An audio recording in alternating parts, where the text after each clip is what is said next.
শহরের police commissioner খুন, কিন্তু আসল চমক এখানেই।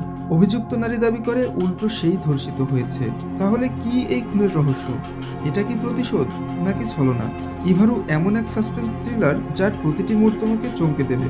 গল্প যতটা গভীরে যাবে ততই প্রশ্ন উঠবে, কে সত্যিকারের শিকার আর কে শিকারী? সত্য জানার সাহস আছে তো? তাহলে চলো ঢুকে পড়ি সেই রহস্যের দরজায়। কুন্নুর, তামিলনাড়ু। নির্জন রিসর্টে বন্ধ ঘরের মধ্যে পরপর দুইটি গুলির শব্দ। ঘরে ডিসিপি অশোক গুপ্তার মৃতদেহ পড়ে রয়েছে, আর পাশে অর্ধনগ্ন হয়ে কান্না করছে শহরের সবচেয়ে ধনী শিল্পপতি রাহুল মাহার একমাত্র ওয়াইফ সামিরা মাহা। সামিরা পুলিশ আর মিডিয়ার সামনে এসে জানায় ডিসিপি অশোক তাকে জোরপূর্বক ধর্ষণ করেছে, তাই সে নিজের আত্মরক্ষার জন্য অশোককে গুলি করেছে।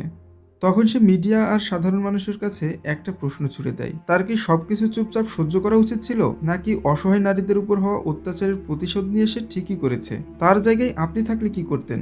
এখন যেহেতু অবলা নারী নির্যাতিত হয়েছে, তাই মিডিয়া সহ পুরো দেশের লোক পুলিশের উপরেই আঙুল উঠাচ্ছে। অশোক পুলিশের ডিসিপি ছিল, তাই পুলিশ বাদী হয়ে সামিরার বিরুদ্ধে মামলা করেছে, আর কেসের ইনভেস্টিগেশনের দায়িত্ব পেয়েছে এসআই বিক্রম। সে ঘটনাস্থলে গিয়ে সবগুলো প্রমাণ কালেক্ট করে। এরপর মাহাকে মেডিকেল টেস্ট করিয়ে ধর্ষণের সিমটমও পাওয়া যায়। এখন পর্যন্ত মনে হচ্ছে সামিরা মাহা সত্যি কথাই বলছে। একজন পুলিশ কনস্টেবল জানায়, অশোক স্যার গত 1 বছর থেকে প্রচুর পরিমাণে ড্রিঙ্কস করত। ডিউটিতেও তাকে নেশাগ্রস্ত অবস্থাতে দেখা যেত। অন্যদিকে সংবাদ মাধ্যমগুলোতে বলা হচ্ছে পুলিশ মানুষের রক্ষক, সেই রক্ষকই যখন ভক্ষকে পরিণত হয় তখন তার কি শাস্তি হওয়া উচিত? সামিরা মাহা কি তাহলে ঠিক করেছে? এত বড় একটা ঘটনা ঘটে যাওয়ার সামিরা একা হয়ে যাবে বলে সামিরার হাজবেন্ড রাহুল সামিরার সাথেই থেকে যেতে চায়, কিন্তু সামিরা রাহুলকে তার কাজে চলে যেতে বলে। কিন্তু কেন? এর কারণ আমরা পরেই জানতে পারবো। রাহুল যাওয়ার পরপরই সামিরার ফোনে তার উকিল মিস্টার ব্যানার্জির কল আসে। অশোকের পরিবার রত্নাকরকে হায়ার করেছে। সে কেসে জেতার জন্য মিথ্যাকেও সত্য বানিয়ে দিতে পারে। এভাবে সে জীবনে সব কেস জিতেছে, আর এই কেসটি জেতার জন্য সে পুরোদমেই চেষ্টা করছে। তাই সামিরাকে বাঁচতে হলে অবশ্যই রত্নাকরের থেকেও হারামি কাউকে অ্যাপয়েন্ট করতে হবে। এজন্যই মিস্টার ব্যানার্জি ইনভেস্টিগেশন অফিসার বিক্রমকে হায়ার করেছে। বিক্রম পেশাতে পুলিশ অফিসার হলেও টাকার জন্য এভিডেন্সকেও বদলে দিতে দ্বিতীয়বার ভাবে না সে। যেহেতু বিক্রমই এই কেসের এভিডেন্সগুলোকে সংগ্রহ করেছে, তাই রত্নাকরকে খুব সহজেই তারা হারিয়ে দিতে পারবে। আর এই কাজের জন্যই ব্যানার্জি অলরেডি 25 লাখ টাকা বিক্রমের অ্যাকাউন্টে পাঠিয়ে দিয়েছে। কিন্তু মাহার মনে প্রশ্ন আসে, যদি বিক্রম তাদের সাথে প্রতারণা করে? ব্যানার্জি বলে সে এমনটা করবে না, আর করলে তারা ঘুষ নেওয়ার অপরাধে বিক্রমকেই ফাঁসিয়ে দেবে। এরই মধ্যে সেখানে বিক্রম চলে আসে।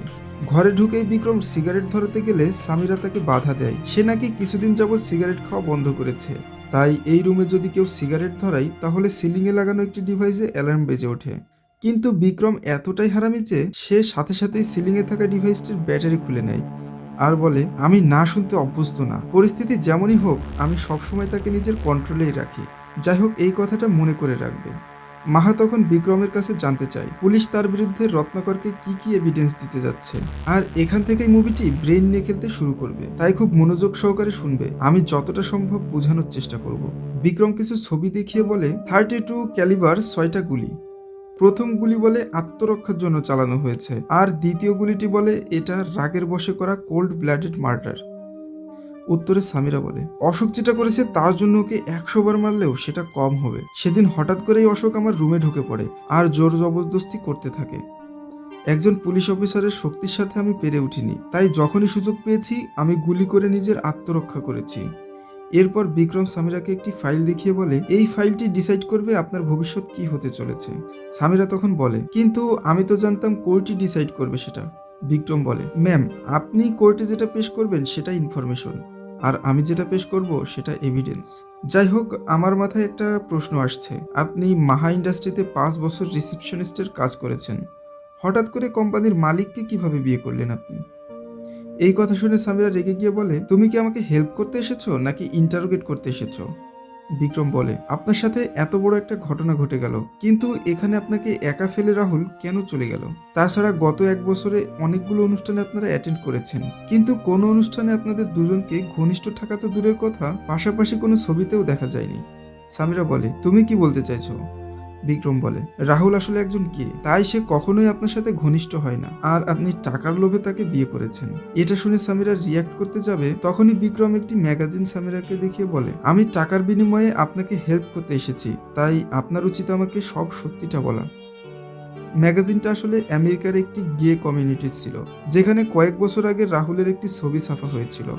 উপায় না পেয়ে সামিরা এবার তার অতীত সম্পর্কে বলতে থাকে। সামিরার বাবা মারা যাওয়ার পর পুরো সংসারের ভার তার উপরে এসে পড়ে। সংসারের খরচ চালাতে সে রাহুলের অফিসে রিসিপশনিস্টের কাজ নেয়। সামিরার কাজগুলো রাহুলের অনেক পছন্দ হয়, এজন্যই সে সামিরাকে প্রমোশন করিয়ে দেয়। একদিন তারা দুজনে একটি রেস্টুরেন্টে বসে কথা বলছিল, আর তখনই রাহুল সামিরাকে বিয়ের প্রস্তাব দেয়। রাহুল বলে, তুমি আমাকে বিয়ে করলে তোমার অবস্থার পরিবর্তন হয়ে যাবে, টাকা পয়সা, বাড়ি গাড়ি, সম্মান সবই তুমি পাবে। সামিরা তখন তাকে বলে, প্রপোজ করার সময় মানুষ ভালোবাসার কথা বলে, আর তুমি বাড়ি গাড়ি সম্মানের কথা বলছো? রাহুল বলে, আমি তোমাকে বিয়ে করব ঠিকই, কিন্তু কখনো স্বামীর সুখ দিতে পারবো না, কারণ আমি একজন গে। সামিরা তখন টাকা পয়সার ধন সম্পত্তির লোভে রাহুলকে বিয়ে করে নেয়। এবার বিক্রম বলে, টাকা পয়সা আর ধন সম্পত্তির জন্য আপনি রাহুলকে বিয়ে করেছেন, কিন্তু সে আপনাকে কখনো স্বামীর সুখ দিতে পারতো না, তাই আপনি ডিসিপি অশোক স্যারের সাথে অ্যাফেয়ারে জড়িয়েছেন। তার মানে আপনার সাথে যেটা হয়েছে সেটা কোনোভাবেই রেপ হতে পারে না। সো এখানে আপনার গেম ওভার। অন্যদিকে কুন্নুরে পৌঁছানোর সাথে সাথেই মিস্টার ব্যানার্জির ফোনে একটি মেসেজ আসে, ওয়েলকাম টু কুন্নুর। অর্থাৎ কেউ তাকে ফলো করছে, কারণ সে এই কেসের কোনো গোপন কাজে কুন্নুরে এসেছে। সামিরা তখন তাকে খুব সাবধানে কাজটি শেষ করতে বলে, কারণ কেসে হারা জেতা এই কাজটির উপরেই নির্ভর করছে। এখন ব্যানার্জি কুন্নুরে কেন এসেছে সেটা আমরা একটু পরেই জানতে পারবো। বিক্রম তখন সামিরাকে জিজ্ঞাসা করে, আচ্ছা আপনি অশোককে কিভাবে চেনেন? প্রশ্নটি শুনে সামিরা ঘাবড়ে গিয়ে বলে, কোনো একটি ফাংশনে রাহুল তার সাথে আমার 2 বছর আগেই পরিচয় করিয়ে দিয়েছে। বিক্রম তখন তাকে একটি 8 বছর আগের ছবি দেখায়, যেখানে সামিরা আর অশোককে একটি ছবিতে দেখা যাচ্ছিল। বিক্রম বলে, আপনি আমাকে মিথ্যা বলেছেন, আপনি আরও অনেক আগে থেকেই অশোককে চিনতেন। আপনি আমাকে সত্যিটা বলুন, আমি আপনাকে সাহায্য করব, আর তারপরেই জানাবো বিনিময়ে আমার কত টাকা লাগবে। সামিরা তখন বলে, আমি টাকার জন্য রামকে বিয়ে করেছিলাম ঠিকই, কিন্তু আমার সবসময়ই একা একা লাগতো। আর সেই মুহূর্তে একদিন অশোকের সাথে আমার দেখা হয়। অশোকের সাথে মেশার পর আমার পুরনো দিনের সব কথা মনে পড়ে যায়। অশোক আর আমার অ্যাফেয়ার ছিল, কিন্তু অশোকের পরিবার আমাকে পছন্দ করতো না, তাই আমাদের ব্রেকআপ হয়ে গিয়েছিল। সেদিন যখন অশোক জানতে পারে আমি কুন্নুরে যেতে চাচ্ছি, তখন ও কোনো প্রশ্ন না করেই আমার সাথে যেতে চাই। আমিও কিছু চিন্তা না করেই অশোককে কুন্নুরে নিয়ে যাই, কিন্তু আমি মনের ভুলে সেদিন রিসর্টের দরজাটি খুলে রেখেছিলাম। অশোক তার সুযোগ নিয়ে আমার উপরে ঝাঁপিয়ে পড়ে, আর অশোকের সাথে আমার পূর্ব পরিচয়ের ব্যাপারে শুধুমাত্র রাহুল, মিস্টার ব্যানার্জি আর তুমিই জানো। বিক্রম তখন সামিরাকে বলে, অশোক সেদিন ঘরে ঢুকেই আপনার মাথায় আঘাত করে, আর আপনি নিজের সেন্স হারিয়ে ফেলেছিলেন। যখনই আপনার সেন্স ফিরেছিল তখনই আপনি নিজেকে বাঁচাতে ওকে শুট করেছেন। আদালতে আমরা এটাই পেশ করব, আর এটা প্রুভ করার জন্য আমরা একটা ফেক সার্টিফিকেটও বানিয়ে নেব। আর এই পর্যন্ত আমি আপনাকে 2টা আইডিয়া দিয়েছি, যার প্রতিটার জন্য আমাকে 20 লাখ টাকা করে দিতে হবে। তখন সামিরার ফোনে তার লয়ার মিস্টার ব্যানার্জির মেসেজ আসে। মার্ডার স্পটে অনেক টাইট সিকিউরিটির জন্য সে কাজটি করতে পারছে না, কিন্তু যে কোনোভাবেই তাকে কাজটি করতে হবে। তাই সামিরা বিক্রমকে জিজ্ঞাসা করে, কড়া পাহাড়ের মধ্যে বন্ধ ঘর থেকে কিভাবে কিছু বের করা যায়? বিক্রম ক্যাজুয়ালি উত্তর দেয়, ফায়ার অ্যালার্ম বাজলে সিকিউরিটি নেভাতে যাবে, ঘর তখন ফাঁকা হয়ে যাবে। এখন ঘরে কি রয়েছে বিষয়টি সামিরা খুলে বলে না, আর এই ছোট্ট কারণেই মুভির শেষে খুনি ধরা পড়বে। অন্যদিকে বিক্রমের ফোনেও একটি কল আসে। থানা থেকে 1 বছর আগের কোনো মিসিং কেস সম্পর্কে বিক্রমকে বলা হয়। বিক্রম তখন বিজি আছে বলে কলটি কেটে দেয়, কিন্তু সামিরা তখন বিক্রমের কাছে সেই কেসের সম্পর্কে জানতে চায়, আর অনেক বেশি রিকোয়েস্ট করতে থাকে। 1 বছর আগের মিসিং কেসে সামিরার কেন এত জানার ইচ্ছা, আর ডিসিপি অশোকের কেন 1 বছর থেকেই ড্রিঙ্ক করার নেশা, কি মনে আছে তো? মুভির শুরুতেই একজন কনস্টেবল ডিসিপি অশোকের ব্যাপারে বলেছিল। তাহলে কি কোনো কানেকশন আছে এদের মধ্যে? দেখতে থাকো, খুব তাড়াতাড়ি বুঝতে পারবে। বিক্রম এবার বলতে শুরু করে, 1 বছর আগে আয়ুষ নামের একটি বাচ্চা ছেলে থানাতে তার বাবার মিসিং ডায়েরি করাতে এসেছিল। ছেলেটি ক্যান্সারে আক্রান্ত ছিল, তাকে দেখেই অনেক দুর্বল মনে হচ্ছিল। থানাতে ঢুকেই ছেলেটি ফ্লোরে পড়ে যায়, কিন্তু তার চোখ দেখে আমি বুঝতে পেরেছিলাম সে সহজে হাল ছাড়বে না। থানায় এমন কেস হাজার হাজার জমা পড়েছিল, তাই তার বাবার কেস নিয়ে কেউ মাথা ঘামাচ্ছিল না। কিন্তু ছেলেটি প্রতিদিন তার বাবাকে খোঁজার আশা নিয়ে থানাতে আসতে থাকে। অবশেষে আমি ঘুষের বিনিময়ে তার বাবা বিনয় বর্মাকে খুঁজতে শুরু করি। বিনয় বর্মার বাড়িতে গিয়ে দেখতে পাই তার গাড়ির লুকিং গ্লাসটি ভাঙা ছিল, আর বিনয়ের মোবাইলটি তার ঘরেই পাওয়া যায়। বিষয়টি আমাদের সন্দেহ হয় যে মোবাইল গাড়ি বাড়িতে রেখেই মানুষটি কোথায় গেল। ফোনটি লকড অবস্থায় ছিল, তাই আমি সেটা আনলক করার জন্য পাঠাই। আয়ুষের মা জানাই, যেদিন আয়ুষের বাবা মিসিং হয়েছে সেদিন সে আয়ুষকে কেমোথেরাপি দিতে গিয়েছিল। বলে রাখি, কেমোথেরাপি হচ্ছে ক্যান্সারের একটি ট্রিটমেন্ট। যাই হোক, রাতে বাড়ি ফেরার সময় জঙ্গলে বৃষ্টির মধ্যে তারা একটি মেয়েকে লিফট দিয়েছিল। মেয়েটির নাম ছিল বৈষ্ণবী। মেয়েটি জানায় বন্ধুদের সাথে ট্রেকিং করতে এসে জঙ্গলে হারিয়ে গিয়েছে আর হোটেল তাজে এসে তাদেরকে কিছু না জানিয়েই সেখান থেকে চলে গিয়েছিল। আমার এই বিষয়টিও সন্দেহ হয় যে এই ছোট্ট জঙ্গলে কে ট্রেকিং করতে আসে আর উপকার করা সত্ত্বেও কিছু না বলেই কেন মেয়েটি চলে গেল। তখনই বিনয়ের মোবাইলে ব্যাংক থেকে একটি কল আসে আর 60 লাখ টাকার লোন পরিশোধ করা হয়েছে এমনটি বলা হয়। এখন প্রশ্ন হলো, বিনয় বর্মা মিসিং হলে তার লোন কে জমা করলো, তাও 60 লাখ টাকা একবারে। ব্যাংক থেকে জানায় বিনয় বর্মা ইমার্জেন্সি আছে বলে 11 লাখ টাকা জমা করেছে আর বাকি 59 লাখ টাকা চিরন্তন নামের একজন লোক জমা করেছে। এখন এই চিরন্তন আবার কে? কেসের আরও গভীরে যেতে আমরা 3টি স্টেপ নিই। প্রথম স্টেপ হচ্ছে চিরন্তনের খোঁজ শুরু করি, আর দ্বিতীয় স্টেপ বিনয় বর্মা যে যে জায়গায় গিয়েছে তার মোবাইলের লোকেশন ট্র্যাক করে সব জায়গাগুলো সিসিটিভি ফুটেজ খুঁজে বের করি, আর 3 নম্বর স্টেপ হচ্ছে পুরো শহরে বিনয় বর্মার মিসিং পোস্টার ঝুলিয়ে দিই। এরই মধ্যে বিনয় বর্মার মোবাইল আনলক হয়ে যায়। তখন তার মোবাইলে তোলা শেষ ছবিটি দেখে আমরা একটা জায়গায় এসে পৌঁছাই যেখানে আমরা একটি গাড়ির ভাঙা লুকিং গ্লাস দেখতে পাই, আর এটাই ছিল এই কেসের প্রথম প্রমাণ। এরপর বিনয় বর্মার মোবাইলের কল লিস্ট চেক করে সন্দেহজনক একটি নাম্বার খুঁজে পাই, কারণ সেই নাম্বার থেকে বিনয় বর্মাকে অনেকবার কল করা হয়েছিল। নাম্বারটির ডিটেল বের করে জানা যায় এটা হায়দ্রাবাদের পাঞ্জুগুটা থানার কারো একজনের নাম্বার। তখনই ওসি সুরেশ আমাকে এই কেসটি ছেড়ে দিতে বলে আর কেসের দায়িত্ব অন্য একজন অফিসারকে দিয়ে দেয়। কিন্তু এটার পিছনে কি কারণ ছিল? তাহলে কি কোনো পুলিশ অফিসারই এর সাথে জড়িত ছিল? যাই হোক, এটা মুভির শেষেই জানা যাবে। অন্যদিকে আয়ুষ নিজেই তার বাবাকে খুঁজতে বেরিয়ে পড়ে। জনে জনে জিজ্ঞেস করতে থাকে কেউ তার বাবাকে দেখেছে কিনা। আয়ুষ আমার সাথেও যোগাযোগ করার চেষ্টা করতে থাকে, কিন্তু আমি চাপের মুখে পড়ে আয়ুষকে এড়িয়ে চলছিলাম। এরপর একদিন আয়ুষ আমার বাড়িতে চলে আসে। ওকে দেখে আমি রীতিমতো লজ্জায় পড়ে যাই। আয়ুষ তখন বলে, টাকা দিয়ে আমার বাবাকে খুঁজে পাওয়া যাবে না, এটা আমাকে আগেই বলতে পারতেন স্যার। আপনি এখনও আপনার অফিসারদের অর্ডার ফলো করছেন। আমার বাবা আমাকে ঠিকই বলতো, আমাদের নিজের সমস্যা নিজেকেই হ্যান্ডেল করতে হবে। আমি ভুল করেছিলাম আপনাকে বিশ্বাস করে স্যার। আয়ুষ তখন বেরিয়ে যাওয়ার সময় টেবিলের উপরে কিছু টাকা রাখে, যেটা দেখে আমি জিজ্ঞেস করলে আয়ুষ বলে, আমি আপনার মতো কোনো কাজ অর্ধেক করে ছেড়ে দিই না স্যার, তাই আমি আপনার বাকি টাকাটা রেখে গেলাম। আয়ুষের এসব কথা আমার হৃদয়কে ক্ষতবিক্ষত করেছিল, তাই ওসি সুরেশকে না জানিয়েই আমি এই কেসটি নিয়ে আবার ইনভেস্টিগেশন করতে শুরু করি। যে স্থানে বিনয় শেষ ছবিটি তুলেছিল সেই রাস্তার সব সিসিটিভি ফুটেজগুলোকে আমরা চেক করি। যেহেতু খুঁজে পাওয়া আয়নাটা একটা কালো গাড়ি ছিল, তাই ওই রাস্তা দিয়ে যাওয়া সব গাড়ি আমরা চেক করি, আর অবশেষে আমরা সেই গাড়িটিকে খুঁজে পাই। গাড়িটির খোঁজ নিয়ে আমরা জানতে পারি ওই দিন বৈষ্ণবী নামের একটি মেয়ে ওই গাড়িটি ভাড়া করেছিল। তখন সেই ক্যাব কোম্পানি থেকে ঠিকানা নিয়ে বৈষ্ণবীর বাসায় যায়, আর সেখানে গিয়ে জানতে পারি বৈষ্ণবী আর কেউ না, ডিসিপি অশোক গুপ্তার স্ত্রী। কিন্তু বৈষ্ণবী জানায় সে কখনোই কুন্নুরে যায়নি, তবে কেসের সুবাদে তার স্বামী অশোক মাঝে মধ্যেই কুন্নুরে যায়। এটা শুনে আমার মনে পড়ে যায় পাঞ্জুগুটা থানা থেকে বিনয় বর্মার ফোনে অনেকবার ফোন এসেছিল। যাই হোক, বৈষ্ণবী জানায় অশোক এখন মাহা কোম্পানির একটা অনুষ্ঠানে গিয়েছে, সেখানে সে চিফ সিকিউরিটি অফিসার। আমিও সেখানে যাওয়ার উদ্দেশ্যে বেরিয়ে পড়ি। তখন ওসি সুরেশের ফোন আসে। ওসি সুরেশ বলে, কেন তুমি এই কেসটি নিয়ে এত মাথা ঘামাচ্ছ? বিনয় বর্মার ছেলে কেন বারবার ডিসিপিকে কল করছে? অনুষ্ঠানে গিয়ে যদি সে অশোক স্যারের সাথে দেখা করার চেষ্টা করে তাহলে আমি ওকে গুলি করেই মারতে বাধ্য হব। অন্যদিকে আয়ুষ মাহা কোম্পানির অনুষ্ঠানে পৌঁছে গিয়েছে। সে ভেতরে যাওয়ার জন্য অনেক রিকোয়েস্ট করলেও পুলিশেরা তাকে ভিতরে যেতে দেয় না। এক পর্যায়ে ডিসিপি অশোক তাকে ভেতরে পাঠাতে বলে।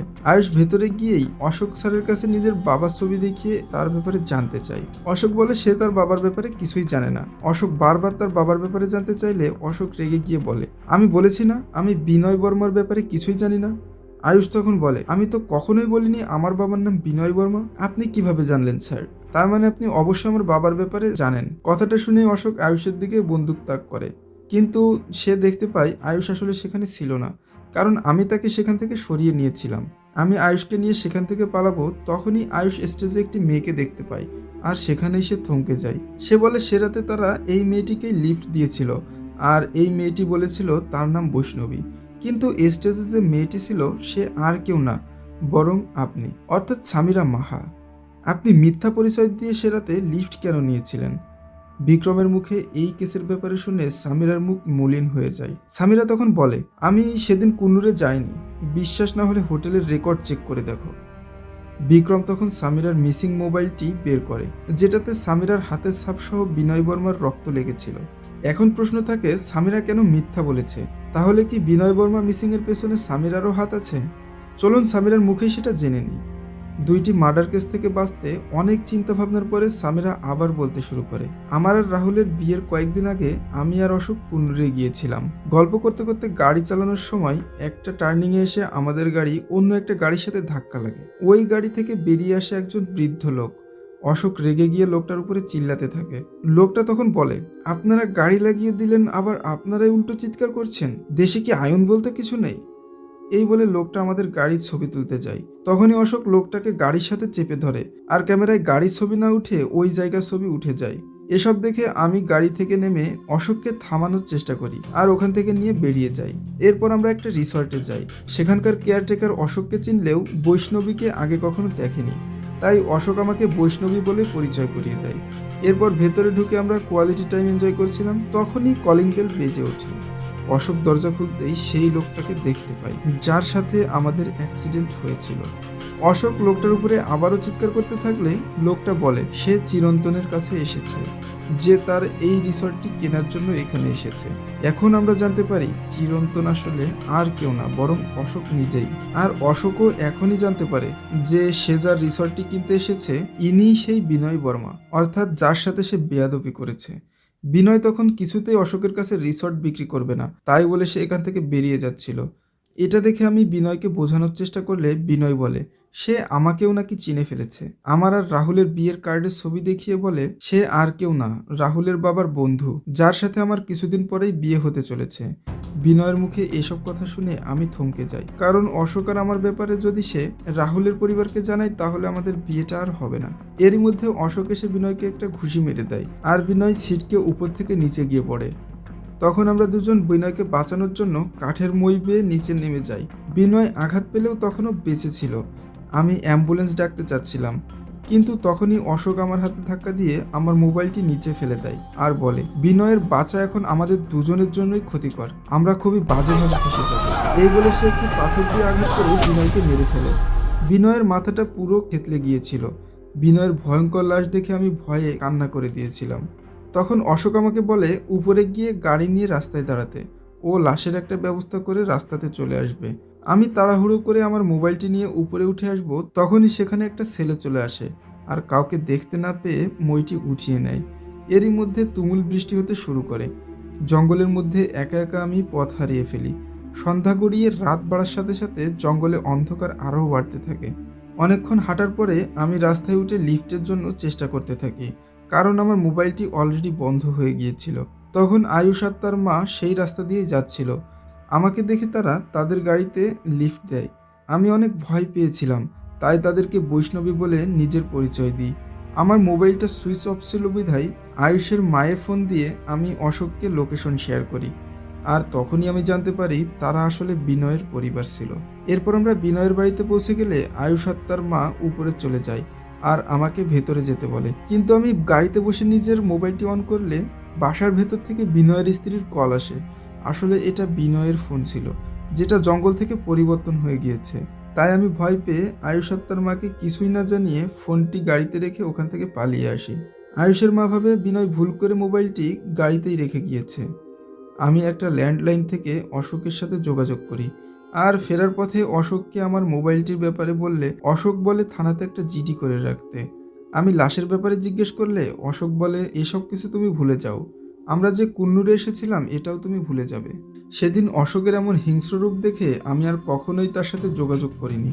এখন বর্তমানে বিক্রম বলে, কিন্তু এসব কিছুর ভেতরে আমি একটা জিনিস বুঝতে পারছি না, এত কিছু ঘটে যাওয়ার পরেও 1 বছর পর আপনি কেন সেই রিসর্টে আবার গেলেন, আর সেই মানুষটার সাথেই আপনি গিয়েছেন যাকে আপনি এতটা ভয় পেয়েছিলেন।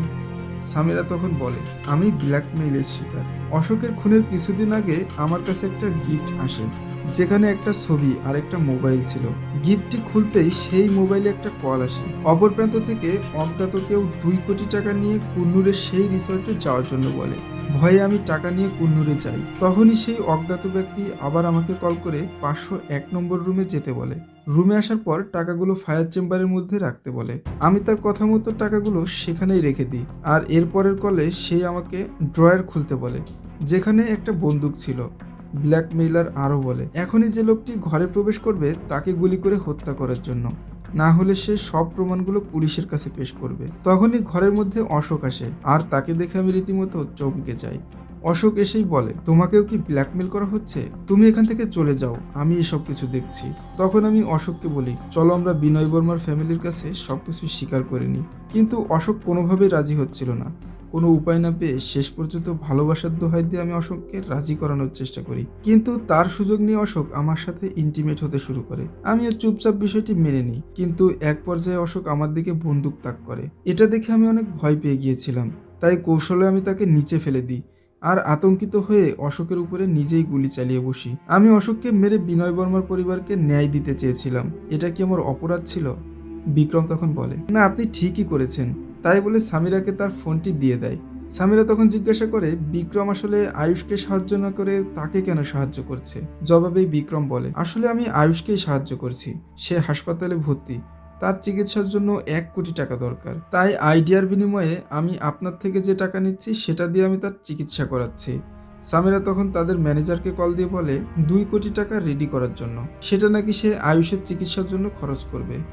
আয়ুষের চিকিৎসার জন্য এতগুলো টাকা দেয়াই বিক্রম সামিরাকে ধন্যবাদ দিয়ে এখান থেকে চলে যাবে। তখনই সামিরার মোবাইলে একটি কল আসে। সামিরার লয়ার ব্যানার্জিকে পুলিশ গ্রেফতার করেছে। সে মার্ডার স্পট থেকে 2 কোটি টাকা চুরি করার চেষ্টা করেছে। এই কারণে মূলত ব্যানার্জি কুন্নুরে গিয়েছে। বিক্রম বলে, ব্যানার্জি এখন কুন্নুরে, তাহলে আপনি মিথ্যা কেন বলেছেন আমাকে? সামিরা তখন বলে, ওই ব্ল্যাকমেইল করা ব্যক্তিটা আমার কাছে আরও 5 কোটি টাকা চাই। আমি যদি তাকে 5 কোটি টাকা না দিই, তাহলে ওই ঘরের মধ্যে থাকা 2 কোটি টাকার ব্যাপারে সে পুলিশকে জানিয়ে দেবে। তাই ব্যানার্জিকে আমি পাঠিয়েছিলাম টাকার ব্যাগটা নিয়ে আসার জন্য। বিক্রম তখন রেগে গিয়ে বলে, আমার দায়িত্ব এখানেই শেষ। যেহেতু আপনি নিজের বুদ্ধিতেই চলতে শুরু করেছেন, তাই এবার আপনি নিজের বুদ্ধিতে এটা সমাধান করুন। বিক্রম এখান থেকে চলে যাচ্ছে, তখনই সামিরা আবার তাকে টাকার লোভ দেখায়। তখন বিক্রম বলে, ব্যানার্জিকে কোর্টে ওঠালে প্রথমে ব্ল্যাকমেইলের বিষয়টি সামনে আসবে, তারপর সামনে আসবে বিনয় বর্মার বিষয়টি। তখন আপনি 2টি কেসে ফেসে যাবেন। আমরা যদি বিনয় বর্মার লাশটি খুঁজে পাই, তাহলে অশোকের মাথায় বিনয় বর্মার মার্ডার কেসটি চাপিয়ে দেওয়া যাবে, আর তখন আমরা এটা বলতে পারবো যে অশোক আপনাকে টাকার জন্য ব্ল্যাকমেইল করেছিল। না হলে 2টি কেসেই আপনি খুব বাজেভাবে ফেসে যাবেন। সামিরা তখন বলে, কিন্তু আমি তো জানি না বিনয় বর্মার ডেড বডিটি কোথায় রয়েছে। বিক্রম তখন রেগে গিয়ে বলে, অশোক কোনো সুপারম্যান না যে ভাঙা পা নিয়ে বিনয় বর্মার ডেড বডিটি কোথাও লুকিয়ে ফেলবে। আর বিনয়কে মারা অশোকের থেকেও আপনার বেশি জরুরি, কারণ আপনি চাননি বিনয় আপনার সাজানো প্ল্যানটাকে ভেঙে দিক। সামিরা তখন আবার বলতে শুরু করে, বিনয় বর্মা যখন নিজের মোবাইলে আমাদের বিয়ের কার্ডটা দেখায়, তখনই অশোক ভয়ে বিনয় বর্মাকে ধাক্কা দিলে উপর থেকে নিচে পড়ে যায় সে। এবার বিক্রম বলে, অশোক বিনয় বর্মাকে বাঁচানোর জন্য সিঁড়ি দিয়ে নিচে নামছিল, কিন্তু সে নামতে গিয়ে সিঁড়ির ধাপ ভেঙে পায়ে আঘাত পায়। তখন আপনি নিচে নামেন আর অশোককে উপরে পাঠিয়ে দেন। তখনই হঠাৎ দেখেন বিনয় সেখান থেকে চলে গিয়েছে, আর বাকিটা আপনি নিজেই বলুন। কিন্তু সামিরা তখন কিছুই স্বীকার করে না। তখন বিক্রম বলে, বিনয়কে আপনি মেরেছেন, এমনকি অশোক স্যারকেও আপনি নিজেই প্ল্যান করে হত্যা করেছেন। অশোক বিনয়ের পরিবারের কাছে সবকিছু সত্যি বলতে চেয়েছিল। কথাগুলো শুনে সামিরা খুবই অবাক হয়ে যায়। এগুলো বিক্রম কিভাবে জানলো সেটা জানতে চাই। এবার বিক্রম বলে, আমি সব কিছু জানি, কারণ ওই ব্ল্যাকমেইলার আর কেউ না, বরং আমি নিজেই। অশোক স্যার সেদিন আমার সাথে কথা বলতে বলতে 501 নম্বর রুমে ঢুকেছিল। সে তখন সবকিছু স্বীকার করে নিতে চেয়েছিল, কিন্তু আপনি তাকে বাধা দিয়েছিলেন। মিথ্যে ভালোবাসার দোহাই দিয়ে আপনি তাকে বিছানাতে নিয়ে যান। তখন আমি কলেই ছিলাম, সবকিছু শুনতে পাচ্ছিলাম, কিন্তু হঠাৎ আমি অশোক স্যারের চিৎকার শুনতে পাই। আমি ঘটনাস্থলে পৌঁছানোর আগেই আপনি গুলি করে অশোক স্যারকে মেরে ফেলেন, তারপর রুমের মধ্যে প্রমাণগুলোকে সাজিয়ে ফেলেন। বিক্রম আরও বলে, আমি তখনই আপনাকে গ্রেফতার করতে পারতাম, কিন্তু তা করলে আমি আয়ুষকে বাঁচাতে পারতাম না, তাই আমি আপনাকে ওই দিন ছেড়ে দিয়েছিলাম। সামিরা এবার রেগে গিয়ে বলে, তার মানে তুই এতক্ষণ আমার সাথে গেম খেলছিস? তাহলে এবার শোন, বিনয় বর্মার শরীর থেকে যদি আমার হাতের ছাপ সরাতে না পারিস, তাহলে তুই টাকা পাবি না। লাশ কোথায় আছে আমি তা বলছি, যা করার তাড়াতাড়ি কর, তাহলে তুই পুরো টাকাটাই পাবি, আর আয়ুষও বেঁচে যাবে। এবার গল্পের আসল টুইস্ট সামনে আসে। সেদিন বিনয় বর্মা জঙ্গলের মধ্যে অন্ধকারে ভিজতে ভিজতে একটা মন্দিরের কাছে চলে আসে, আর তখনই সামিরা পেছন থেকে তাকে একটা ভাঙা ডাল দিয়ে মাথায় আঘাত করলে সেখানেই বিনয় বর্মার মৃত্যু ঘটে। সামিরা তখন বিনয় বর্মার লাশটি মন্দিরের সামনেই পুঁতে ফেলে। যাই হোক, সামিরা এখন বলে, যাও বিক্রম, ঠিকঠাকভাবে কাজটা শেষ করে দাও, আর হ্যাঁ, নতুন করে কোনো গেম খেলার চেষ্টা করো না। বিক্রম বাসা থেকে বেরিয়ে যাবে, তখনই সেই স্মোকিং ডিভাইসটি খুলে সেখান থেকে একটা মাইক্রোফোন বের করে, যেটির ব্যাটারি সে সিগারেট খাওয়ার জন্য মুভির শুরুতেই খুলে নিয়েছিল। আসলে বিক্রম তখনই সেখানে এই মাইক্রোফোনটি সেট করেছিল সামিরার স্বীকারোক্তি নেওয়ার জন্য। সামিরা এসব দেখে বিক্রমকে 10 কোটি টাকা পর্যন্ত অফার করে, কিন্তু বিক্রম তা না শুনে দরজার কাছে চলে গেলে সামিরা বিক্রমের উপরে বন্দুক তাক করে। বিক্রম তখন আস্তে আস্তে ঘরের দরজাটি খুলে দেয়, আর বাইরে আমরা পুরো পুলিশ টিমকে দেখতে পাই, যারা অলরেডি সামিরাকে ধরার জন্য প্রস্তুত রয়েছে। পুলিশ সামিরাকে গ্রেফতার করলে সামিরা আবার নতুন প্ল্যান করে। সে বলে, এসআই বিক্রম আমাকে বাধ্য করেছে এসব কিছু স্বীকার করতে, সে আমার থেকে 25 লাখ টাকা ঘুষ নিয়েছে। তখন একজন অফিসার বলে, আপনি চুপ করেন, আমিই বিক্রম বাসুদেব। আর এতক্ষণ বিক্রম ভেবে আপনি যার সাথে কথা বলেছেন সে ছিল বিনয় বর্মার একমাত্র ছেলে আয়ুষ। আয়ুষ আসলে তার বাবাকে অনেক ভালোবাসতো, আর তার বাবার অনুপ্রেরণায় সে ক্যান্সার থেকে সুস্থ হয়েছে। আর এসআই বিক্রম বাসুদেবের সাথে মিলে তার বাবার কথা মতো নিজের সমস্যা সে নিজেই সমাধান করেছে। আর আজ সে নিজের বাবার হত্যাকারীকে তার উচিত শিক্ষা দিতে পেরেছে। এখান থেকে আমরা বুঝতে পারি যে নিজের সমস্যা আসলে নিজেকেই সমাধান করতে হয়, আমাদের সমস্যা অন্য কেউ বুঝবে না। এই গল্পটা প্রমাণ করে দিল সত্য সবসময় সহজে চোখে পড়ে না, আর যাকে আপনি ভিলেন ভাবছেন সেই হয়তো আসল নায়ক। ইভারও আমাদের একটা বড় প্রশ্ন ছুড়ে দেয়, সত্যি বলতে গেলে কি সবসময় ন্যায় বিচার মেলে, নাকি মিথ্যা বলাটাই বেঁচে থাকার সবচেয়ে বড় অস্ত্র?